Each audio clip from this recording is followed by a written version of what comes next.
Hi, this is Ryan Bush with Pacific Reiki. Since some people may not be familiar with Reiki, and there's a lot of unclear information out there, in this video I'd like to talk a little about what Reiki is. Basically, Reiki is a traditional Japanese form of energy work that's often used for stress reduction, to bring peace and calmness, and to promote healing. It's about much more than just temporarily feeling good.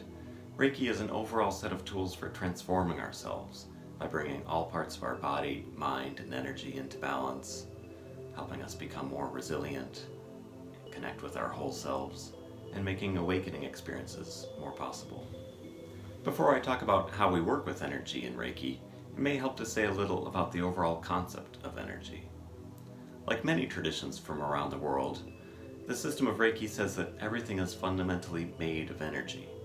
In Japanese, ki means energy, similar to chi in Chinese, prana in Hindi, and many other names in other languages.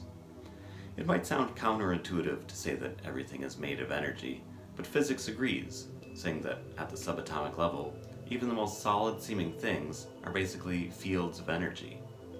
However, there are many different kinds of energy, with some vibrating at a faster rate than others. Reiki literally means spiritual energy, and is a higher frequency than what we might usually experience in our daily lives, but isn't outside the realm of physics, as some might suggest. We can all feel the energy coming off our bodies, or off other people's, animals, trees, or other things. Most of the time, we don't think of this as anything other than body heat, but when we learn to build this energy up and concentrate it, as well as working with the various layers of the energetic field, amazing things can happen, as I'll talk about in this video. Besides, anyone can experience Reiki for themselves, such as taking a weekend class or getting a Reiki treatment. People sometimes dismiss any talk of energy as too woo-woo or unscientific, but in recent decades, scientists have made a lot of progress in developing devices that can measure the human energy field, such as the so-called squid magnetometer. And medical practitioners are starting to appreciate the benefits of Reiki, with some hospitals using Reiki in operating and recovery rooms as early as the 1990s. I'm not going to go into detail about the science here, but just want to mention that there are good reasons for even skeptically minded folks to take Reiki seriously. With that in mind, now let's take a look at the system of Reiki. As developed by Mikao Usui in Japan in the early 20th century, the overall system of Reiki includes several parts.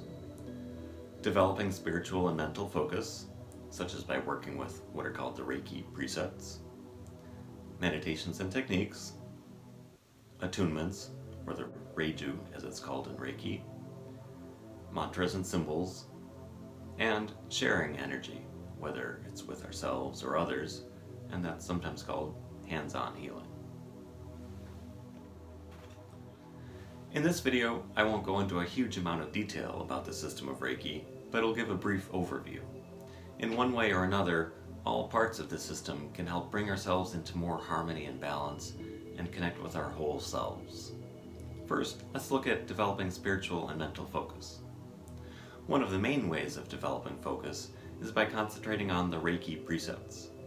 For today only, don't bear anger, don't worry, be grateful, practice diligently, and show compassion to yourself and others. In our daily lives, it's easy to approach things from our ordinary perspective, where we might be caught up in things like fear, anger, sadness, jealousy, or other so-called negative emotions. So, the Reiki Precepts are a set of reminders about how we can shift out of our ordinary way of being and enter another way of being that's lighter, more open, expansive, resilient, and connected. In the system of Reiki, we call this the Reiki space, and there's a lot more to say about it, but it's basically one way of talking about what could also be called the higher self, the true self, the whole self, the superconscious, capital S self, Buddha self, Christ consciousness, or many other names. It's important to not get caught up in any associations we might have to any of these terms, and I'll post other videos talking about the precepts, the Reiki space, and the various levels of the self. But for now, we can think of the precepts as reminders to not get stuck in unhelpful ways of being. There's a time and a place for fear, anger, sadness, and all kinds of emotions, but we don't have to be stuck in anything that's not helpful.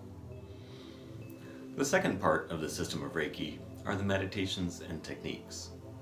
There are a lot of different meditations and techniques that we use in Reiki, but to give some examples, some involve working with our breath to concentrate our energy, some help release stuck or stagnant energy, some help work with various energy centers in the body, and some help calm the mind. Overall, there are a huge number of tools for working with all parts of our body, mind, and energy, and after comparing many different traditions, I found Reiki to have some of the most effective techniques available. The third part of the system of Reiki are the attunements, or the reiju, as it's called.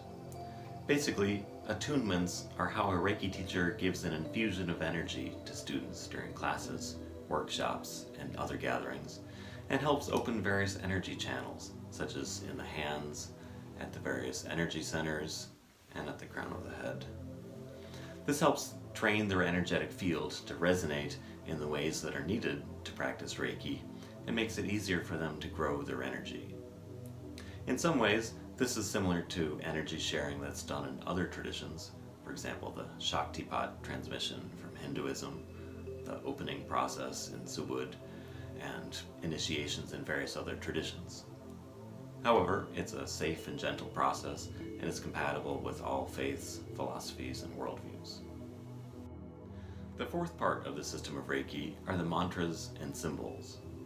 Each of the main energy centers has a mantra or phrase associated with it, as well as a symbol, which we can use to help us concentrate our energy in that center.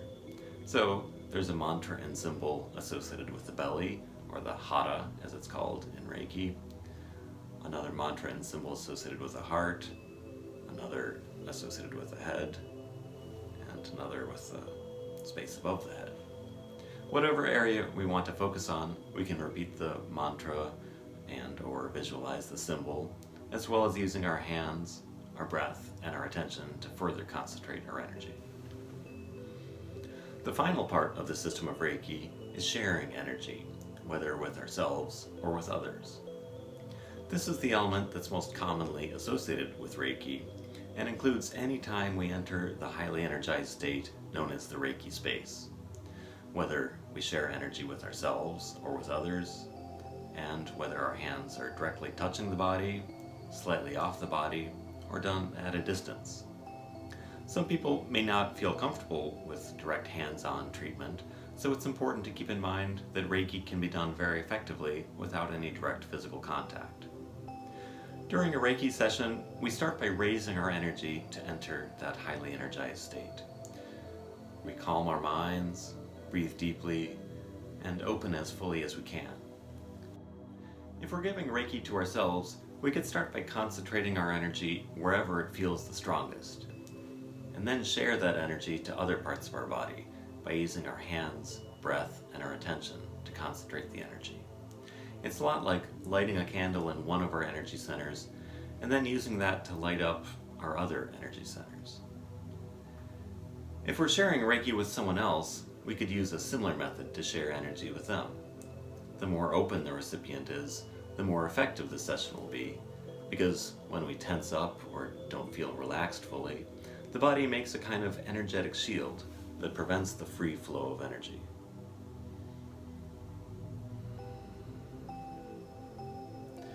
There are many different aspects to what can happen during a Reiki session, such as clearing stuck or stagnant energy, waking up various energy centers, and balancing energy in different parts of the body, as well as promoting healing.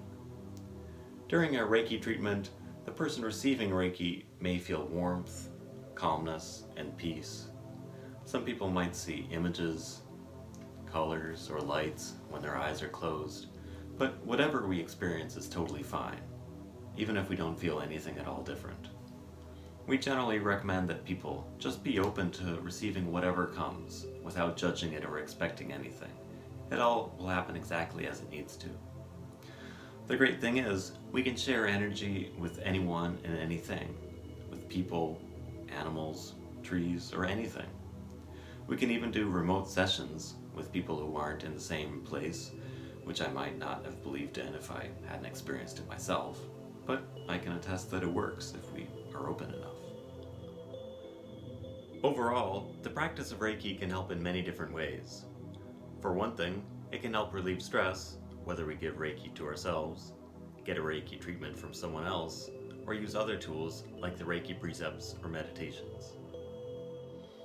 Reiki can also help us if we feel unfocused, unmotivated, stuck, ungrounded, depressed, anxious, or if we just feel blah. Reiki is also believed to work on all chronic and acute illnesses, including things like heart disease and cancer, as well as skin problems, flu, fatigue, headaches, and back pain, when used in addition to standard medical treatment. Reiki is also said to strengthen the immune system, to help the body fight off illnesses more easily, and allow more rapid healing after injuries or surgery.